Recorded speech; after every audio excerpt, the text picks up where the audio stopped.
I want to acknowledge two groups, and then I'd like to just address a couple of the homeless things tonight. First of all, the Chamber of Commerce, I don't know where Jen went, but I've noticed they've started to give like business improvement awards or awards to people who have kind of like kept up their business. So I saw one on my way here today. I think that's great. And then I also want to acknowledge the Tree and Beautification Board. Jamie was here announcing things. They've been doing a great job, and they've taken over a lot of the rose garden. They are buying new roses. They're out there in the heat still. So I just want to acknowledge the work that he does, not only on the board, but also organizing people to literally get their hands dirty. And lastly, I know a lot of you have spoken, and we don't normally address you at the beginning because that would create kind of a chaotic situation. But I do hear what you're saying, and I would just like to tell you that anytime we have shelter, there has to be some sort of framework for that, and it really needs to be a regional approach. And I want the public to realize that this commission has taken a very strong leadership position on trying to create that.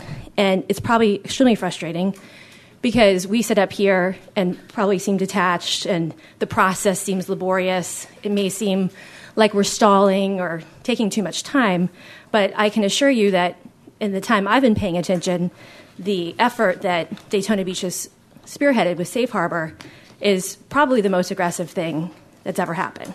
So I think it's very important that you continue to show up and advocate for shelter.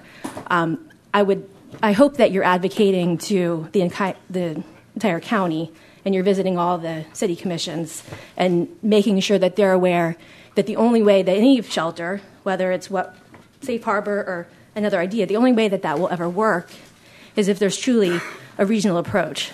So keep coming and keep talking, but really make sure that you're addressing this as a regional solution, and as much as you can, support the process that we're doing. And I realize it's frustrating because you're literally on the streets and people are struggling. And we're up here going through a process and a contract that has deadlines. It's not open-ended. And that probably seems like a big disconnect for you. But please continue to be regional about it and try to support the momentum that has never happened before. There's never been this much momentum. So get behind it and support it. Thank you. Mayor. Yes, ma'am. My spiel was going to be on homeless since we're already on it. Let's go ahead. You all have a handout from me. I serve on the Roundtable of Cities. I represent you, and I chair the homeless subcommittee. And a big part of what we're trying to do is educate and inform the rest of the cities, because I want to remind everyone that we have a homeless assistant. Is my mic not on? Yeah, it's on. It's on.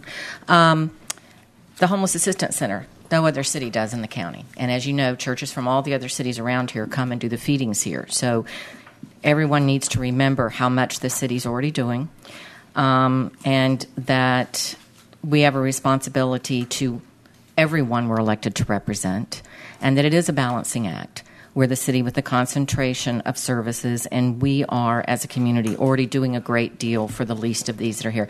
We're the only city that has a streets team, and then we've expanded the streets team, and we now have it in 3 parts of the city, and that is for our chronic street homeless. So I just want to remind everyone what this city already does. But when you look at the breakdown of the schools, which is what I was asked to bring to them, it was a point-in-time count, and we had identified 2,190 students at that point in time. The majority of them were in the city of Daytona Beach. Part of that is because that's where the shelters are in the county. Okay, you have the Star Family Shelter, you have the Domestic Abuse Shelter, you have one of the Family Renew sites is in the city of Daytona Beach. So again, you're going to concentrate by virtue of the services that this city provides and has approved to be here, the highest concentration in the county.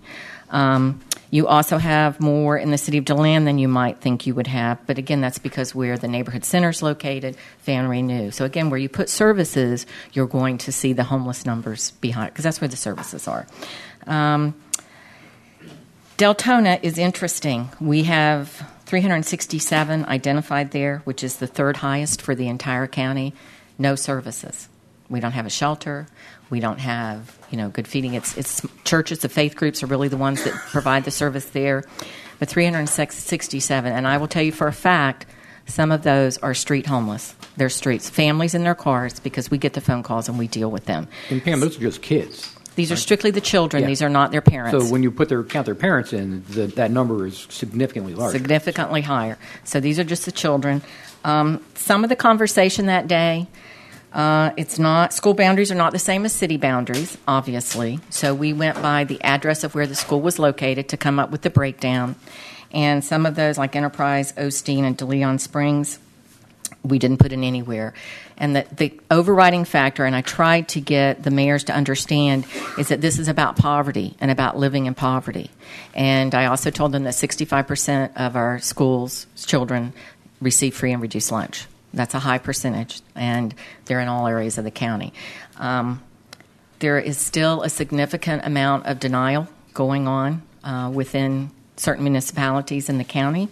So as Kelly has said, I would urge you to go to those municipalities because the numbers clearly warrant that there are homeless in every single community in Volusia County. And some of these children and their parents are street homeless. So some may be in a shelter, some may be doubled up, some may be in hotels, but some are street homeless. Families tend to not remain on the streets because they're afraid the Department of Children and Families will take their children. So we don't always know until after they found a place that they literally were, in there. It's got to be pretty bad. So I wanted you to have that information.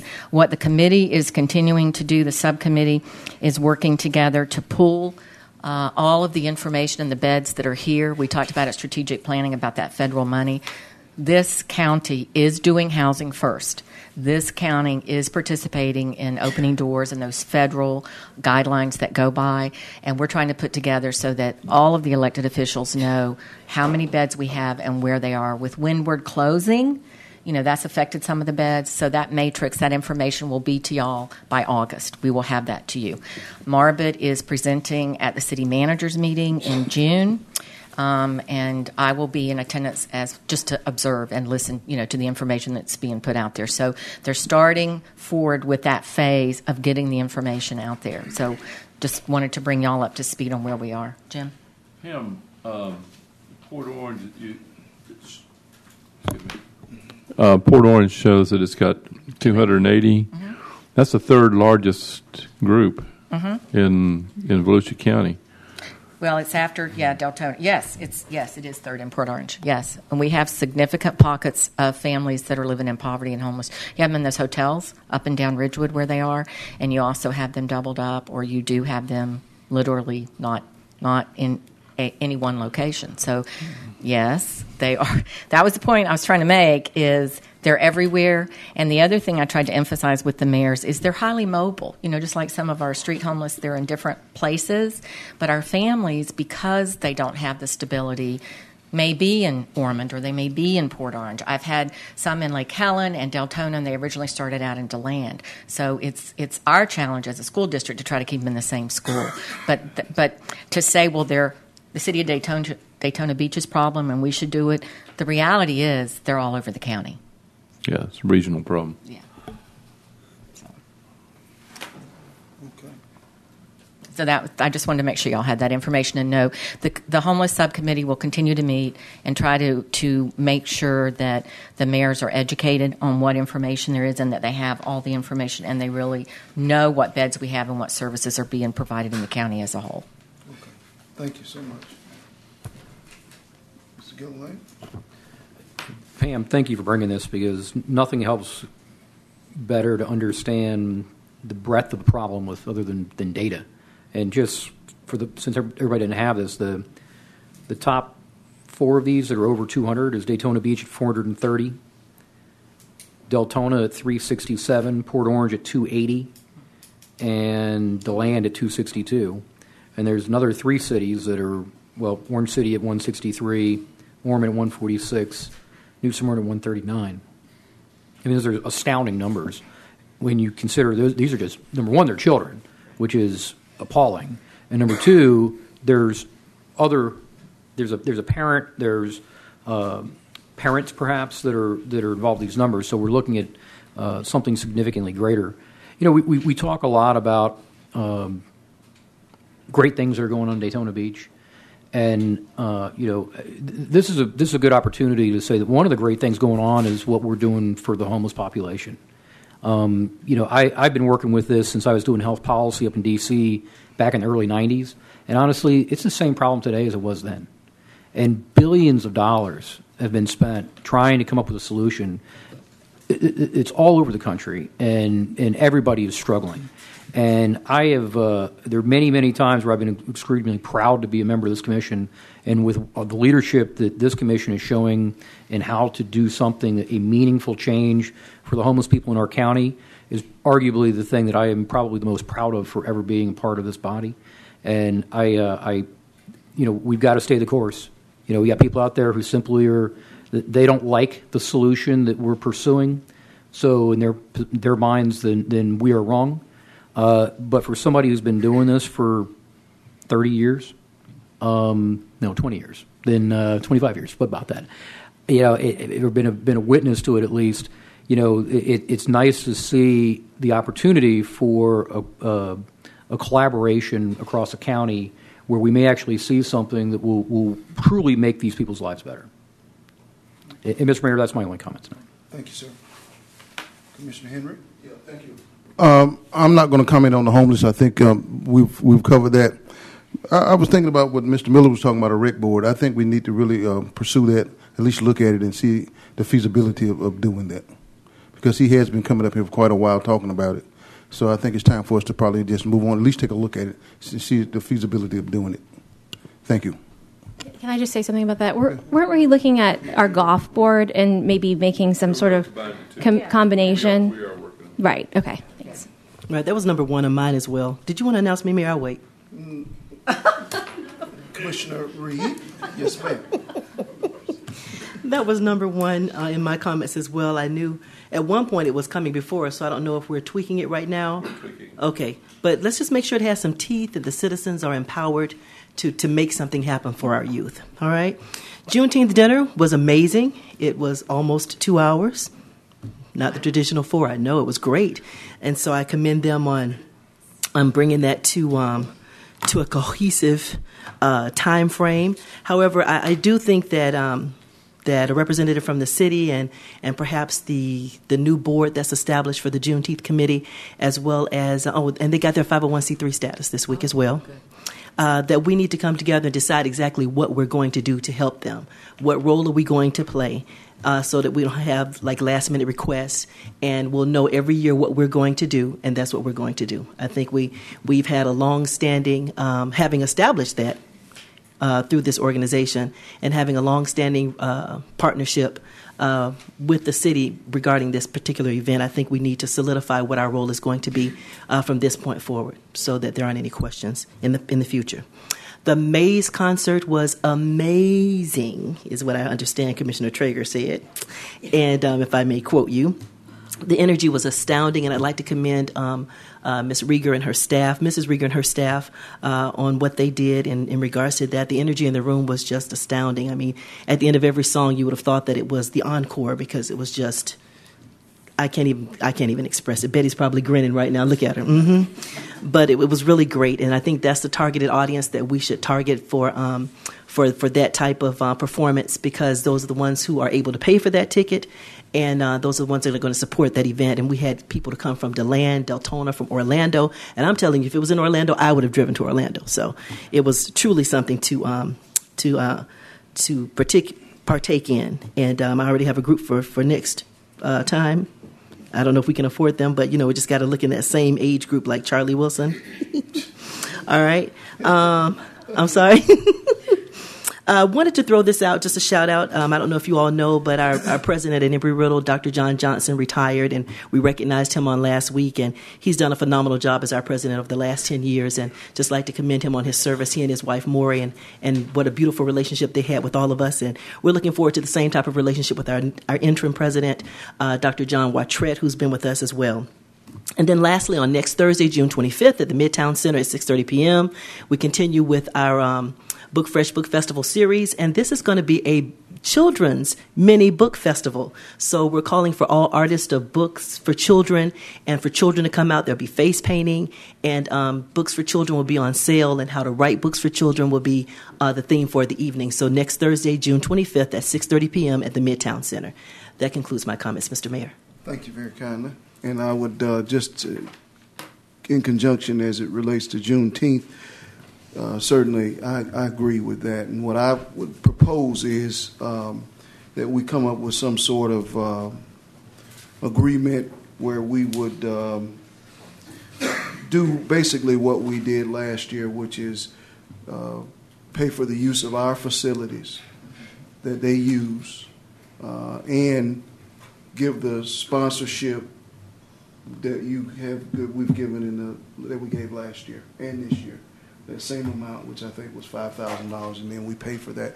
But we would be the signature title sponsor, so it could be labeled in some way as the City of Daytona Beach in collaboration with the Juneteenth Festival, ever how you want to word it, but that it's a true partnership, because it is there are many things that we have not abandoned, but we've been able to pass on to other industries or other agencies in our community, like the Martin Luther King Festival, which we once upon a time sponsored for this city. We now do very, very little with that. And there are other things that we don't do anymore that we've done in the past. This is one that I would like to see us continue to have our connection with and support for. And we have the best facilities for this particular event. So that's what I want to recommend. Mr. Mayor, so you're saying you wanted it to be a $12,500 sponsorship in perpetuity every year? That's basically what I'm saying, if that's what the facilities cost. And what if they want to move it back into Midtown, then it goes up to 20? If they want to move it back into Midtown? Yeah. Well, I'll let them work that out, but I'm telling you what I'll support, and I'll support that if they want to use the Midtown facility. I'm not speaking for everyone else. I'm just making a suggestion, but I believe that it needs to be supported in that way. It was supported that way before we totally relinquished it to them, and so that's what I support. And Mr. Manager, this is the festival that we support with the highest dollar amount currently, correct? For city contribution, I think we did about over $7,000 this year in contribution to Juneteenth, and I don't know that we do that level of donation to any other festival. Isn't that correct? Because a lot of people can come knocking on our door wanting money if we crack this door open. So, and I can think 3 or 4 that have come to me, and I've said that no, I've told them don't even ask. So. I've simply said what I am willing to support in sponsorship. If the commission doesn't choose to do that, then that's okay. Can I chime in? Let's not call it sponsorship. Let's call it partnership. I didn't. Let's enter into a partnership with them. All right, I got 4 more. It's $100,000 we need to put in next year's budget. So. I think we ought to sit down and talk about it at one of our meetings, and if it's something that we choose to do, then maybe establish guidelines and parameters, and say that if you meet X, Y, and Z, you can apply for X, Y, and Z or not. Right. I mean, I'm not saying that's the answer, but I think it's a conversation in and of itself that we need to have. Yeah. And I think I'm not putting. I just wanted to make sure that we had some parameter, something from which to talk about. This is what we've done, so we can move from there. And if I might add, and I think the only reason we're considering this, Rob, is because initially it was our baby. So we put the parameters on it, we put the limits on it, and what have you, based on what we decide, and move forward from there. And from a seed money perspective, whether it's the skating rink or over the boardwalk or an event like this that needs help getting started, we did it with the London Symphony Orchestra. There's a lot of different places where we've put seed money into something to help get it started, and the city's put a lot of money into this festival, and my understanding historically of what's happened is that it had matured to the point that we felt that it could stand on our own with what really was kind of limited support from the city, which was still over $7,000. So I agree with you, but I think that at some point we've got to say, we do need to define what will we do when a not-for-profit comes and asks us for something. A lot of times in the past, it's been the manager's discretion to buy a table at a dinner, or we've used our Bike Week sponsorship funds to support the activity. I gave $500 to Juneteenth. I gave $250. It was, I think it's a very worthy event, and I agree that we should continue to support it. I just think that if we're going to say that we're going to identify an event in a 501c3 that we as a city are going to sponsor, whether you call it a partnership or a sponsorship, we're going to have a lot of other very worthy organizations that show up. The one that breaks my heart is that the very special arts folks that come and want to do some of the Peabody. These are differently abled children, and we've told them no so many years, they stopped asking. It's a very, very worthy thing. And, but there's, it's our typical problem. We have infinite need and limited resources. So I think we just need to be cautious because, if we don't have a policy on this, we're going to get a lot of requests. And I think when we have that discussion, we'll come to those conclusions. I concur. Yes, ma'am. Okay. I attended the League of Cities Awards Banquet, and our own Jennifer Thomas won the award for the Administrator of the Year. Very proud of her. Attended the Florida Hospital. They took us around for a tour, and today they opened their Care Center on International Speedway Boulevard. Very nice event. I attended the Midtown redevelopment meeting, and Mr. Miller was talking about the Parks and Recreation Board need, and I found out to my amazement there are so many people in this town who are doing things for the children, for other people that they're neighbors, they're good neighbors. And the Juneteenth had their Hometown Hero Awards. These are also people who are working in the community, who are doing good. Sometimes they're recognized and sometimes they're not, but we have an awful lot of good people here. I attended the opening of the first Wawa in Port Orange, told them we needed one here, we wanted one here, and he said he'd consider it. I gave Mr. Counts some cards, and he said he's going to follow up on it.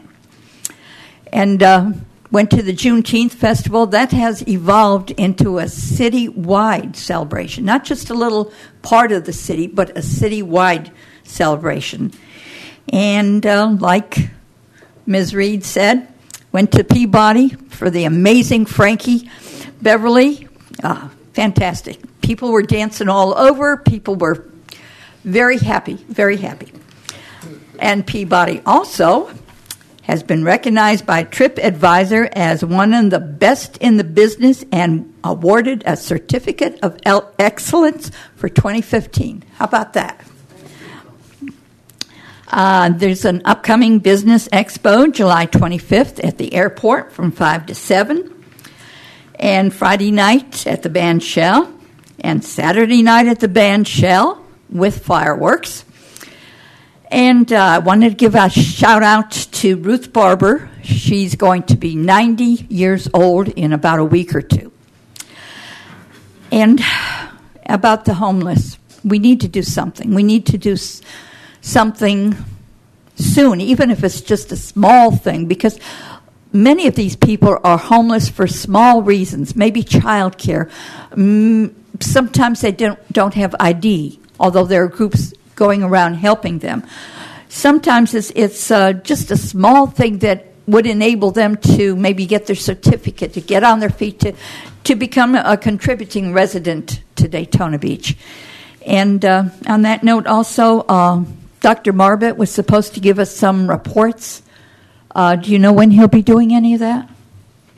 I think it's due the end of the month. Okay. Thank you. Good night.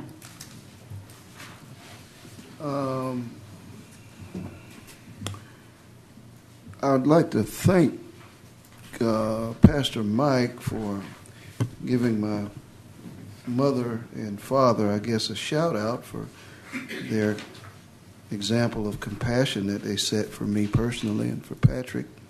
And certainly want to say that that is true, that that's part of our heritage.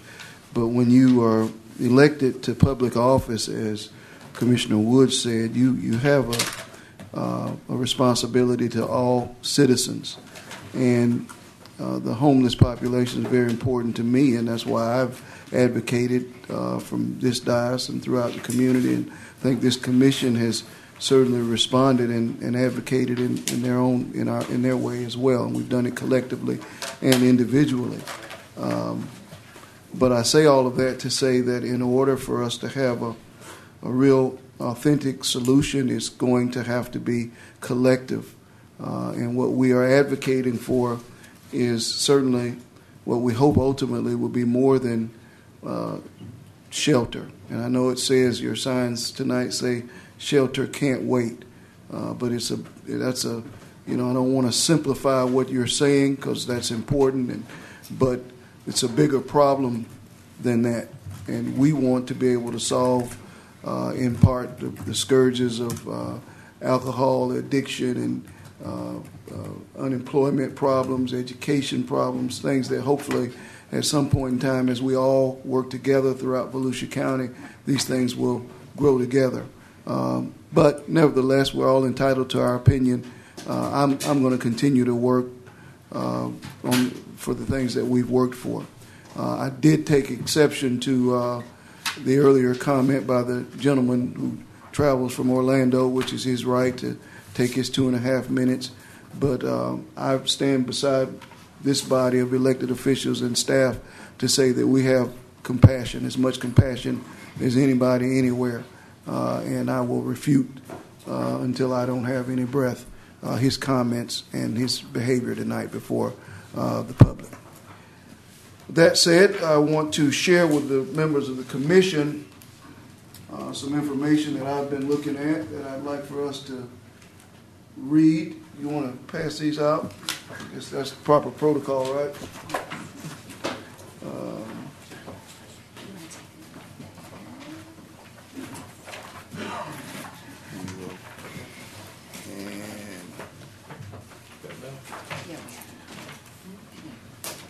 I'm just sharing this information and asking that you all would begin to peruse it and and study it, Mr. Manager and Ms. Hartman. I'd ask that you two would do the same.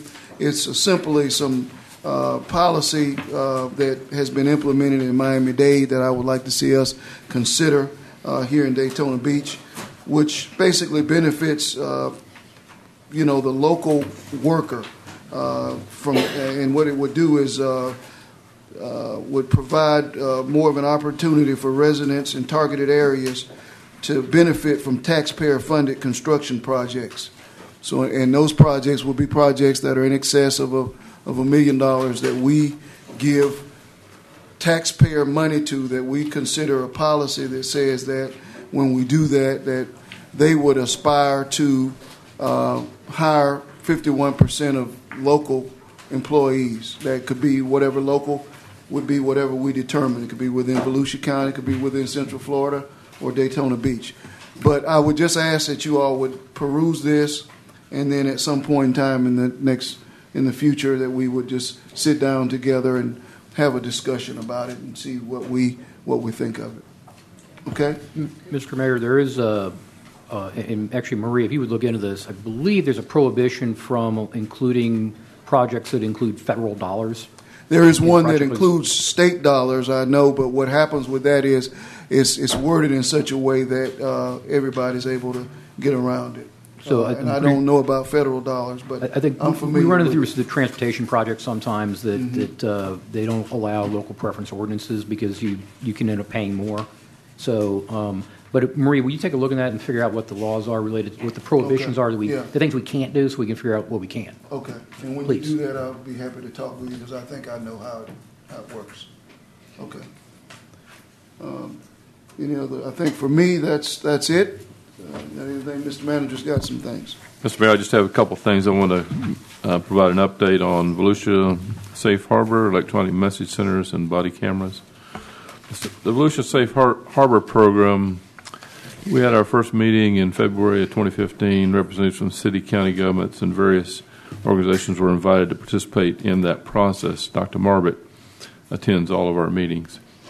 Volusia Safe Harbor Committee monthly topics have included discussions about conceptual plans, facility functionality, staffing, services provided, tour of the Stuart Marchman campus, structure and function of the governance board.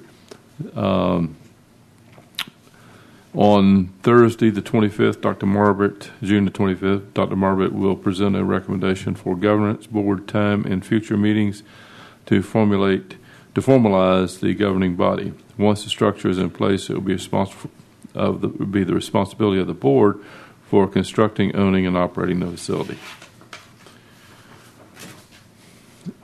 Other progress: the City of Daytona Beach contracted with architect Bill Chapin to develop a design for the facility to allow contractors to estimate accurate construction costs. The city is working with our legislative consultants to identify funding sources.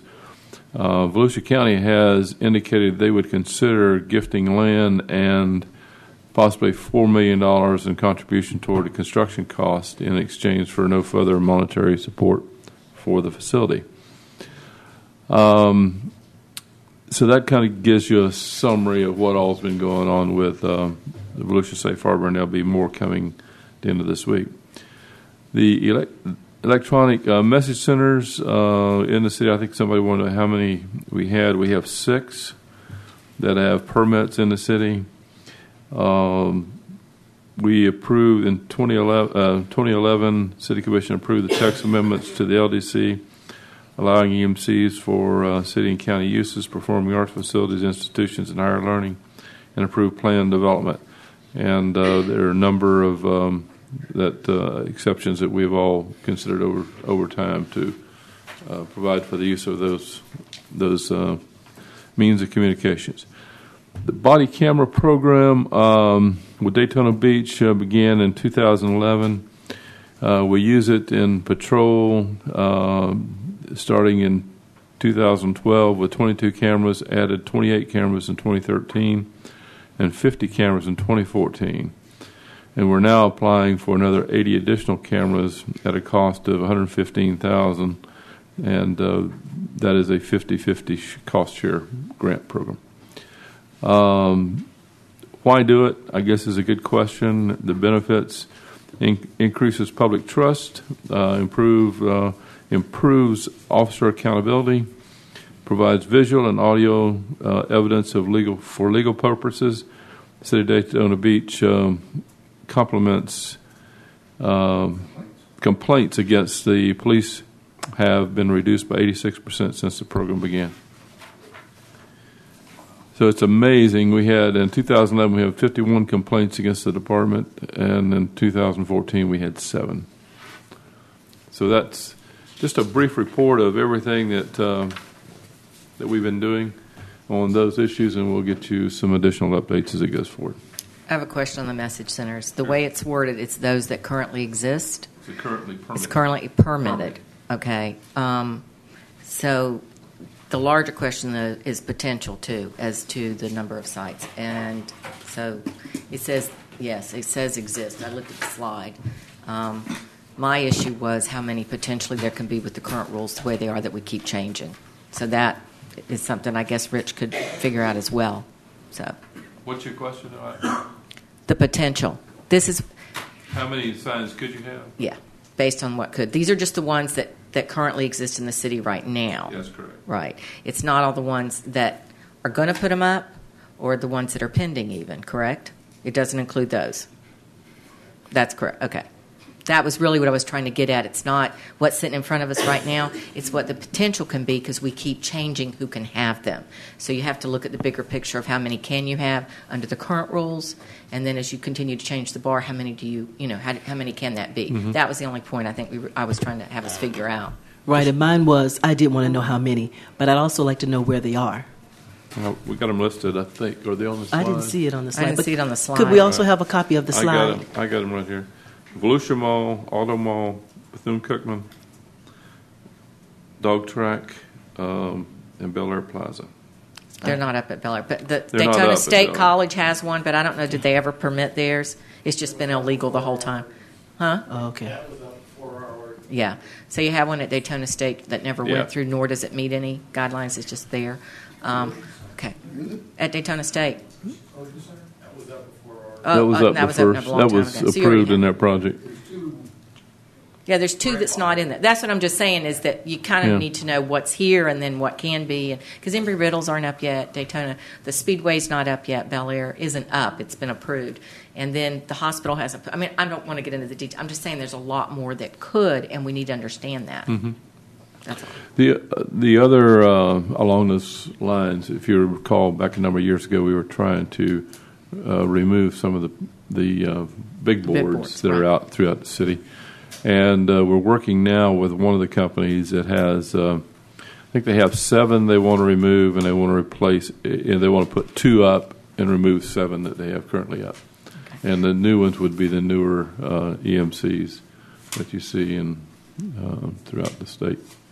Yeah, we did. That was part of the conversation when the committee met a few years ago. And Rich, we at one point talked about for every digital you got, 5 traditional ones came down, and particularly along our main corridor coming in, you want to try to clean that up. So, I mean, I don't know what in the end will come up, but that was a preliminary conversation that we had several years ago.